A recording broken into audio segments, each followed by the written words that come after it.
జగన్ నెల్లూరు పర్యటనపైన ఆంక్షలు. ఈ నెల 31న మాజీ మంత్రి కాకాణితో ములాఖత్. నల్లపురెడ్డి ప్రసన్నకుమార్ రెడ్డి కుటుంబానికి పరామర్శ. హెలిప్యాడ్ వద్దకు 10 మంది మాత్రమే. ప్రసన్న ఇంటి వద్దకు ఎవరికీ అనుమతి లేదు. జైలు వద్ద ప్రసన్న ఇంటి వద్దకు 15 వాహనాలకే అనుమతి. ఏమండి రాంభూపాల్ గారు, మీరు చాలా సీనియర్ నాయకుడిగా ఉన్నారు, రాజకీయాలు చూస్తున్నారు. అసలు ఈ పరిస్థితి ఏమిటి? ఆయన ఒక నాయకుడు వెళ్తూ ఉంటే ఈ రకంగా ఆంక్షలేంటి? ఎప్పుడైనా చూసామా? జనం రాదలుచుకుంటే వస్తారు, లేకపోతే లేదు. కానీ ఈ గోల ఏంటండి? ఎందుకు ఇంత భయపడుతోంది ప్రభుత్వం? సార్ అదే ఆశ్చర్యంగా ఉంది సార్. ఇప్పుడు ఎవరైనా ఒక ప్రతిపక్ష నాయకుడు కానీ, అధికార పార్టీకి సంబంధించిన కానీ, లేదా ఏ ప్రముఖులైనా సరే ఎవరైనా రోడ్డు మీదకి వస్తే ఇంతమందే మీరు ట్రాఫిక్ కంట్రోల్ చేయడానికి కావాల్సిన చర్యలు తీసుకుంటారు, లేదా ఎక్కడ ఏ ప్లేస్ లో మీటింగ్ పెట్టాలి, ఇట్లాంటి వాటికన్నిటికీ పోలీస్ పర్మిషన్ ఇవ్వంగా విన్నాను తప్ప మీరు ఇన్ని వాహనాలు పోవాలి, ఇంతమందే ఉండాలి, ఇంతమందికి అద్దు దాట ఇన్ని నిబంధనలు పెడుతున్నారు. ఆచరణలో ఏం జరుగుతుంది? ఆచరణలో ఇవన్నీ అమలు అవుతున్నాయా? వచ్చిన వాళ్ళందరి మీద కేసులు పెట్టడానికి వాళ్ళకి మన ఏపీ పోలీసులకి వేరే పెద్ద పని ఉన్నట్లేదు. అందరినీ పిలవటం, విచారణ అంటాం, కథ నడపటం. ఏందో అసలు ఓ పక్క జరుగుతున్న నేరాలని వదిలేసి ఈ పేరుతో నిబంధనలు పెట్టి ఈ నిబంధనలు అతిక్రమించినారనే పేరుతో కేసులు పెట్టడానికి తప్ప ఆచరణకు ఉపయోగపడదు. ఇప్పుడు షాపింగ్ మాల్ ఓపెన్ చేసినారు, షాపింగ్ మాల్ మొత్తం ట్రాఫిక్ అంతా బంద్ చేసినారు, చేసి డ్రైవర్ట్ చేస్తున్నారు. ఓ షాపింగ్ మాల్ ఓపెన్ చేయడానికి వచ్చిన ఓ జబర్దస్తి కామెడీ హీరో కుండంత ఓ ప్రతిపక్ష నాయకులకు, రాజకీయ పార్టీల నాయకులకు రోడ్ల మీద తిరిగే స్వేచ్ఛ లేదా ఏంది? మరి ఇంతనే. రెండో వైపు మీరు అన్నట్టుగా పోలీస్ యంత్రాంగము ఈ అసలు పనిని వదిలేసి ఈ పనుల మీద పడాల్సిన పరిస్థితి వచ్చేసింది. నిన్న మీరు చూసింటారు, ధర్మవరంలో ఓ చేనేత కార్మికుడు కుటుంబం 2 లక్షల రూపాయలు అప్పు తీసుకుంది. 2 లక్షలకు ఆయన మిత్రుడికి ఇంకో 4 లక్షలకు ఈయన జామీన్ పడినాడంట. మొత్తం 6 లక్షలకు గాను సంవత్సరంలో 15,30,000 రూపాయలు కట్టినాడు సార్. 15,30,000 వారానికి 60,000 రూపాయలు వంతున 15,30,000 కట్టినాడు. ఇంకా అసలు తీరలేదంట. అసలు కడతానని చెప్పేసి ఆ బాధితుడు చెప్పుకుంటే అసలు వడ్డీ కట్టమని కొట్టినారు. భార్య పిల్లలు ఎదురు పెట్టినారు. ఇప్పటి వరకు పోలీసులకు ఆ కొట్టినటువంటి వ్యక్తులు దొరకలేదంట. ఎందుకు దొరుకుతారు పాపం? ఎందుకనంటే అక్కడ 3 పార్టీలు, ధర్మవరంలో 3 అధికార పార్టీల నాయకులు ఉంటారు. తెలుగుదేశం నాయకుడు వస్తే ఆయన పోలీసు పోవాలా, మంత్రి గారు బీజేపీ నాయకుడు ఆయనంట పోవాలా, జనసేన నాయకుడు ఉంటారు. వీళ్ళ చుట్టూ తిరగడం సరిపోయింది. అసలు పోలీసులు దొంగలను పట్టుకోవడం, రౌడీలు పట్టుకోవడం ఎప్పుడు సాధ్యమవుతుంది?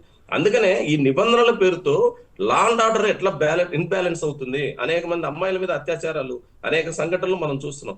వాటికి ఈ నిబంధనలకు ఉండే సారూప్యతను కూడా మనం అర్థం చేసుకోవాలి. ఒకవైపు ప్రభుత్వం నియంత్రించి ప్రతిపక్షాల గొంతు నొక్కడమే కాదు, రెండో వైపు ప్రజల యొక్క శాంతి భద్రతలకు సంబంధించిన సమస్యలు కూడా గాలికి వదిలేస్తుంది. ఇది సరైనది కాదు. ఇప్పటికైనా ప్రభుత్వం ఆలోచించాలి. వాస్తవానికి నేను పర్సనల్ గా చెప్పదలుచుకుంది, ఎవరి మీద అయితే ఎక్కువ నియంత్రణ పెడతారో వాళ్ళకి ఎక్కువ ప్రచారం కలుగుతుంది, ఎక్కువ ప్రజలు కూడా ఆసక్తిగా చూస్తారు. మొన్న మామిడి రైతుల దగ్గర జరిగిన సంఘటన మనం చూసినాం. ప్రభుత్వం అంత పెద్ద ఎత్తున నియంత్రణ పెట్టకపోతే ఒరిజినల్ రైతులు మాత్రం అక్కడ ఉండేవాళ్ళు. కానీ సాధారణ ప్రజలు కూడా ఎందుకు వచ్చినారంటే ఏం జరగబోతుంది, అక్కడ ఏదో మా నాయకుడిని ఏదో నియంత్రిస్తున్నారంట, కాబట్టి మనందరం పోవాలని ఎవరికి వాళ్ళు ఎక్కడెక్కడి నుంచో దారులు ఎత్తుక్కొని అక్కడికి వచ్చేసినారు. అంటే నువ్వు నియంత్రించడం ద్వారా మరింత ఎక్కువ ఆ ప్రోగ్రామ్ జరుగుతుంది తప్ప ఎట్లా నియంత్రించగలరు? అసలు ప్రజల్లో ఉండే అభిమానాన్ని ఏ నాయకుడి మీద అయినా సరే, అది చంద్రబాబు నాయుడు గారి మీదైనా, రేపు జగన్మోహన్ రెడ్డి గారి మీదైనా, పవన్ కళ్యాణ్, ఎవరి మీదైనా ఉన్న అభిమానాన్ని మీరు ఎట్లా చట్టాల ద్వారా నియంత్రించగలరు?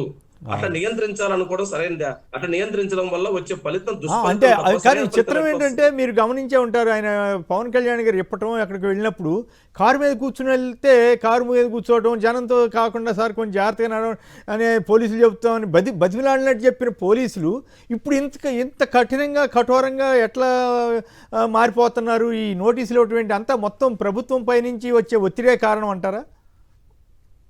100%. ప్రభుత్వం లేకపోతే పోలీస్ అధికారులకు ఏమంత అవసరం ఉంటుంది సార్? ఏ పోలీస్ అధికారి కూడా ఇట్లా నియంత్రణ పెట్టి మేము విమర్శల పాలు కావాలా, మా డిపార్ట్మెంట్ బదనాం చేసుకోవాలా, ప్రజల దృష్టిలో మేము చులకన కావాలని ఏ డిపార్ట్మెంట్ కోరుకోదు.